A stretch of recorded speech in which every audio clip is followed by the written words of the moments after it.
Probation period पूरा हो गया है और आपसे उम्मीद है कि अब आप भी बात करेंगे आगे जाके। देखो, इनका खाली प्रोबेशन पीरियड पूरा होने से इनका मसला नहीं हल होता।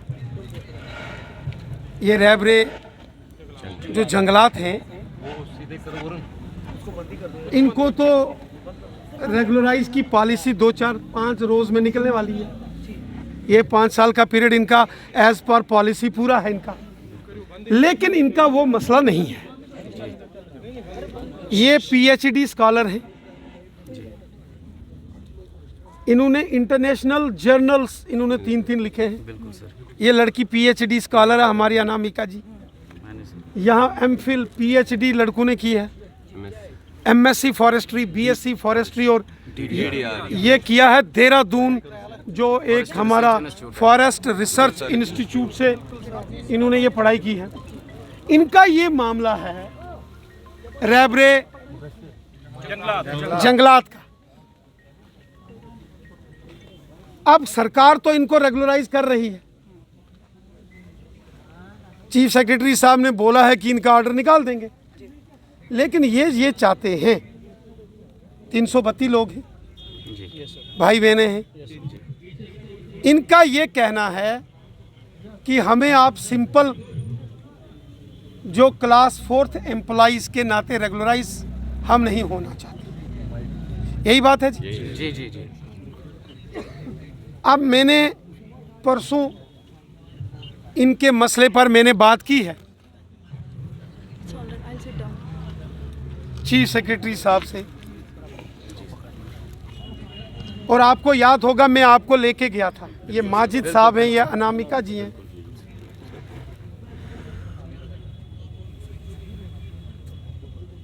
पहले तो इनका मसला सेक्रेटरीट में जिस तरीके से वहाँ सबको पता होना चाहिए था वैसा नहीं था। उन्होंने कहा कि हम इनको रेगुलराइज कर देंगे, लेकिन माजिद साहब और अनामिका जी खड़े हो गए। इन्होंने कहा हमने पीएचडी की है, इन्होंने कहा मैंने 3 इंटरनेशनल जर्नल्स लिखे। अनामिका जी ने बात की, उसके बाद इनका मामला चीफ सेक्रेटरी साहब ने कहा और एक पूरी फाइल इनको दी, उसमें मेरा लेटर भी रिकमेंडेशंस का लगा। मैं वापिस परसों गया था, चीफ सेक्रेटरी साहब ने कहा, लंबी चौड़ी बात हुई, उन्होंने कुछ टाइम मांगा है आपके लिए। उन्होंने मुझे कहा है कुछ टाइम दे दो, वक्त दे दो, और फिर हम इनका मसला जो है। राणा साहब जिंदाबाद, राणा साहब जिंदाबाद। सुनो, मैंने बीच में लेफ्टिनेंट गवर्नर साहब से भी टाइम मांगा। रैबरे खेल वो मेरे पास आए थे, आप तब नहीं आए थे, लेकिन जब मैंने उनके लिए टाइम मांगा तो मैंने आपके लिए भी मांगा। Thank you sir. Thank you. और मैंने आप लोग, आपकी बिटिया रानी कोई बीमार थी तो मैंने कहा था मुझे डिटेल भेजो, और वो सारे मैंने उनको भेजे हैं। मैं चाहता हूँ, थैंक यू सर, ईमानदारी से चाहता हूँ थैंक यू कि ये सारी चीज़ें ठीक हों। चीफ सेक्रेटरी साहब ने मुझसे कुछ टाइम मांगा है। मैंने उनको कहा है मैं आपके साथ टच में रहूँगा। आप लोग कश्मीर से भी हो, रजौरी, पुंछ, डोडा, किश्तवाड़ से भी हो, रोज़ रोज़ आप यहाँ नहीं आ सकते। मैं चाहता हूँ आप लोग ये धरना ख़त्म करें, सस्पेंड करें अपनी एजिटेशन। मैं नहीं कहता इसको कॉल ऑफ करें, सस्पेंड करें for some period of time. एक छोटा ग्रुप बनाएं, कमेटी, कोर ग्रुप 10-12 लोगों का, वो मुझे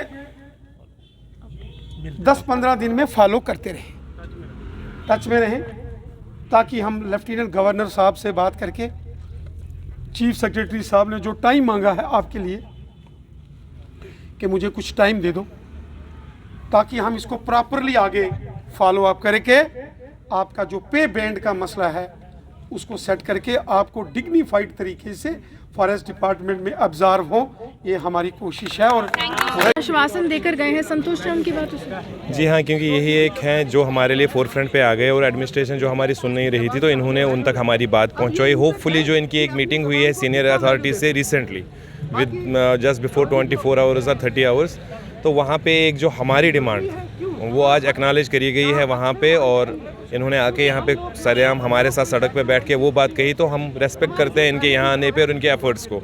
तो इनकी वजह से हम कॉल ऑफ नहीं कर रहे हैं, बस just we are suspending our agitation सिर्फ इस बात पे, क्योंकि हमने इनकी बात जो इन्होंने एफर्ट्स हमारे लिए किए उस पे हमें फेथ है, और हम फ़िलहाल सस्पेंड कर रहे हैं ये सब कुछ। रेवन्यू जंगलात एम्प्लॉयज़ मेरे साथ है, पिछले कुछ दिनों से भाजपा कार्यालय के बाहर धरने पर बैठे हुए हैं और उम्मीद की किरण भाजपा से है कि आखिरकार भाजपा के नेता उपराज्यपाल मनोज सिन्हा तक पहुंचेंगे और इनकी गुहार जो है वहां तक पहुंचाएंगे। जहां लगातार रेवरेक हिल टीचर्स जो है प्रोबेशन पीरियड कम करने की मांग कर रहे हैं, तो वहाँ इनका प्रोबेशन पीरियड जो है वो बिल्कुल संपूर्ण हो चुका है, लेकिन आगे रेगुलराइजेशन की कोई पॉलिसी जो है अभी समय पर दिखती हुई नजर नहीं आती है। कुछ एम्प्लॉयज़ मेरे साथ है, आपसे मैं जानना चाहूँगी कितना समय हो गया यहाँ पर? आज 49th डे है, हमें प्रोटेस्ट पे है। 49 डे से उम्मीदें कायम है? उम्मीदें तो टूटेगी नहीं कभी, जब तक हक नहीं मिलेगा तब तक उम्मीद नहीं टूटेगी। तो इस समय भाजपा के कितने नेता आप तक पहुंचे, क्योंकि बिल्कुल आप उनके कार्यालय के बाहर हैं और यहाँ पर ही बैठकें हैं, यहाँ पर ही चुनावों की चर्चा, यहाँ पर ही प्रधानमंत्री की मन की बात होती है? वक्तन फ़वक्तन ये हमसे मिले, हमें बुलाया भी, यहाँ पे भी आए और इन्होंने हमारी बात एडमिनिस्ट्रेशन तक पहुँचाई भी, लेकिन अगर उसका भी कंक्रीट अभी कुछ निकल नहीं रहा है, क्योंकि हमें अभी सिर्फ होप्स दिए जा रहे हैं। अभी कोई कंक्रीट ऐसा नहीं है कि जिसको हम ठोस मान के चले जाएं, भले ही फिर इम्प्लीमेंट करने में इनको 1-2 महीने और लगे, वो हमारा इशू नहीं है, हम वो भी सब्र कर लेंगे। मेयर पे 5000 हमें मिल रही है अभी भी, जबकि हमने अपना टेन्योर ख़त्म किया है। तो अगर सिर्फ उम्मीदें ही देनी है तो फिर हम भी डटे हैं, ये भी डटे हैं, देखते हैं कितना है एम्प्लॉयज़ का जो मुलाजिम काम कर रहे हैं विभाग? मैम पहले मैं इसको थोड़ा सा पीछे जाऊँगा। जब हमारी एंगेजमेंट हुई थी तो वी वर एट 534। तो आप सोचिए कि 534 फॉरेस्ट टेक्नोक्रेट्स थे, जो सारे लोग DDR, PhD, MPhil, MSc करके थे। यस मैम, और वो भी फॉरेस्ट रिलेटेड डिग्री ही थी, सबकी फॉरेस्ट रिलेवेंट डिग्री ही थी। उसके बाद इतना इकोनॉमिक बर्डन बन गया है कि 204 लोगों ने छोड़ दिया है। आप ये खो गया, ये डिपार्टमेंट 204 फॉरेस्ट टेक्नोक्रेट्स खो चुका है अभी तक, और आगे कितने बनेंगे वो तो हम नहीं जानते हैं। अच्छा, आपसे क्या कहा जाता था कि क्या क्या काम करना है आपने फॉरेस्ट में? मैम आप मान लीजिए, चाहे वो प्लानिंग हो, चाहे वो जियो टैगिंग हो, चाहे वो कोई भी टेक्निकल काम हो जो फॉरेस्ट डिवीजन में हो, जिम का हो, FRA है, और भी बहुत सारे काम है जिस पे हमें ऑलरेडी लीगल काम, हम लीगल भी देखते हैं, हमारा IT भी दिखा जाता है हमसे। मान लीजिए जो भी कोई टेक्निकल काम है फॉरेस्ट रिलेटेड, वो हम सब ही करते हैं। अभी भी मान लीजिए अगर आप जॉब प्रोफाइल की डिस्क्रिप्शन चाहेंगे तो वो इक्वलेंट टू एक रेंज ऑफिसर है, वही हम सारा कुछ काम कर रहे हैं इस वक्त प्रेजेंटली डिपार्टमेंट में, और वो भी। लेकिन यहाँ पर equal work for equal pay लागू होता है, क्या लगता है इस प्रशासन में? मैम तब तो फिर मिनिमम वेज एक्ट जो है उसके अंदर भी तो हम नहीं आते हैं। हमारा तो 5 साल तक इन्होंने 166 टू बी एग्जैक्ट वही हम पर डे लेते थे, और उतना ही हमसे लिया गया, मतलब ये दिया गया हमें। और काम क्या था, 6 दिन हमें ऑफिस जाना पड़ता था, कभी 7 दिन भी ऑफिस जाते, डे नाइट भी जाते थे कभी, तो वो जाते थे हम, और वही 5000 मिलते थे। उसमें भी डिडक्शन 2 रुपये का होता था, 4918 रुपये टू बी एग्जैक्ट हमारे अकाउंट में आता था, पहली तारीख को या दूसरी तारीख को आ जाता था। लेकिन दुविधा ये है कि हमारा प्रोबेशन ख़त्म हुए अभी हो गए 7 महीने। जो इन्होंने कैबिनेट में हमें डिसीजन में एक ऑर्डर लिखा था कि आपका 5 साल के बाद हम आपको विद सर्टन मॉडिफिकेशन, जो आपके ग्रेड के रिलेटेड मॉडिफिकेशंस हैं, वो करके आपको हम रेगुलराइज कर देंगे, यानी आपको हम एक ग्रेड दे देंगे जिस पे आप वर्क करोगे डिपार्टमेंट में आगे। यस जी। तो लेकिन अभी तक 6 महीने हम ऑफशूट कर चुके हैं अपने प्रोबेशन को ख़त्म हुए भी। अभी तक LG साहब को ये नहीं पता है, इन एडमिनिस्ट्रेशन को ये नहीं पता है कि हम तो इनको कैबिनेट ऑर्डर के थ्रू ही लाए हैं। कैबिनेट ऑर्डर के थ्रू हमने इनसे वादा किया है, वादा पूरा करने का वक्त आ गया है। अभी क्यों नहीं सुन रहे हैं, गॉड नोज बेटर। लेकिन हाँ, हमारे हौसले हारेंगे नहीं। अच्छा नहीं लगता है एक पूरी पढ़ी लिखी जनरेशन को यहाँ पे सड़क पे बैठना, लेकिन शायद वो एक पुरानी कहावत है, to make the deaf hear you should be louder. तो शायद इसीलिए हम सड़कों पे हैं, और जब तक ये कोई हमें कंक्रीट नहीं मिलेगा, कुछ नहीं मिलेगा, तब तक शायद हम हटेंगे नहीं। आपसे जानना चाहूँगी 5000 रुपये से घर कैसे चलाते, क्योंकि आप तो काफ़ी सालों से 5000 रुपये पा रहे हैं। बात तो आपने बिल्कुल ठीक बोली है। ये हर एक शख्स जानता है कि 5000 रुपये में गुजारा नहीं हो सकता है, लेकिन फिर भी हम लोग बहुत मुश्किल से, कई लोग तो अपने घरों से पैसे ले रहे हैं, वो कहीं से उधार भी लेना पड़ता है, कुछ भी करते हैं, लेकिन वो चाहते हैं कि हमारे जो हमारा जो रेगुलराइजेशन है वो जल्दी से जल्दी होना चाहिए था। देखो ये लेट हो गया है, और फाइनेंशियली मेंटली भी हम हरास हो गए हैं। फाइनेंशियली तो हैं ही हैं, और इसके अलावा हमारी जो पोजीशन थी डिपार्टमेंट में, आप कभी पूछो, कभी भी हमारे काम को लेकर ऐसा मतलब कोई नहीं कहेगा कि इसका पीठ काम थपथपाई गई है, हम यही कहेंगे ना? बस ये सिर्फ पीठ थपथपाई गई आपकी है। थपथपाई गई है या आपके जो उच्च अधिकारी हैं उनकी थपथपाई गई है? क्योंकि ज़्यादातर हम देख रहे हैं कि आप लोग काम करते हैं लेकिन क्रेडिट कोई और लेकर चला जाता है। देखिए, ऐसा है कि जितने भी हम मेहनत करते हैं, हमने कुछ पढ़ाई हमारी ऑफिसर वाली है, हमारी ऐसी वो पढ़ाई नहीं है कि हम वो जैसे कि गार्ड्स टाइप जो छोटे वो होते हैं वॉचर्स वगैरह की, वो पढ़ाई नहीं है। हमारे सब्जेक्ट्स अच्छे हैं, हमने अच्छे ढंग से पढ़ाई की है।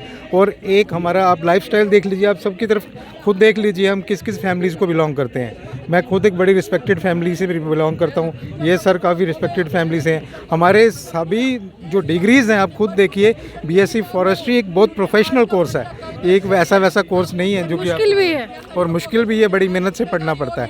और उस टाइम भी हम बहुत अच्छे ढंग से हमने मार्क्स लिए हैं, सब कुछ किया है, इसी उम्मीद से लिए कि हम एक ऑफिसर हैं। आप खुद देखिए, फाइनेंशियली तौर पे तो हमें बहुत हरासमेंट फील होती है।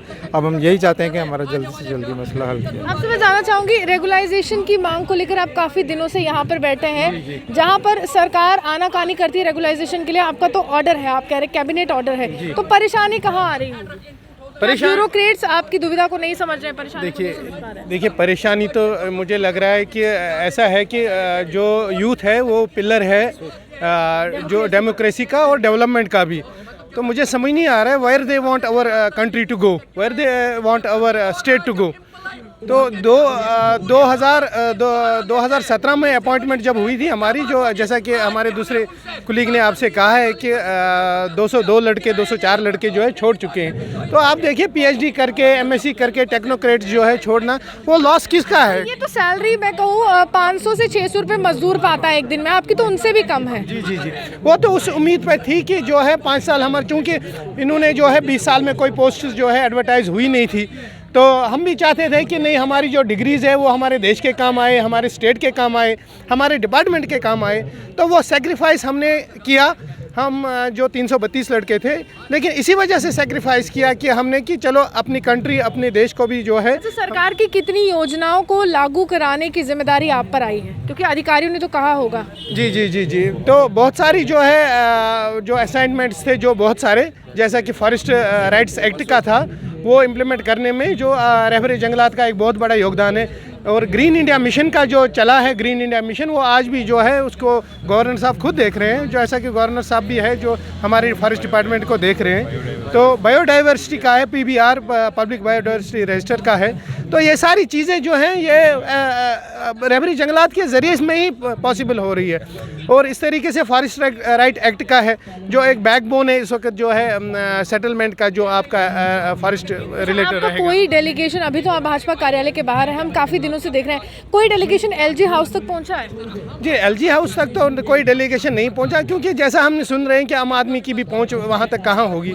तो बहुत सारे जो है, हम वैसे शुक्रिया करेंगे रैना सर का और साथ में पठानिया सर का और सुनील सर का, तो जिन्होंने जो है हमें साथ साथ हमारे चले हैं वो, और हमारी बात जो है एलजी साहब तक जो पहुंचाने में उन्होंने हमारी बहुत मदद की है।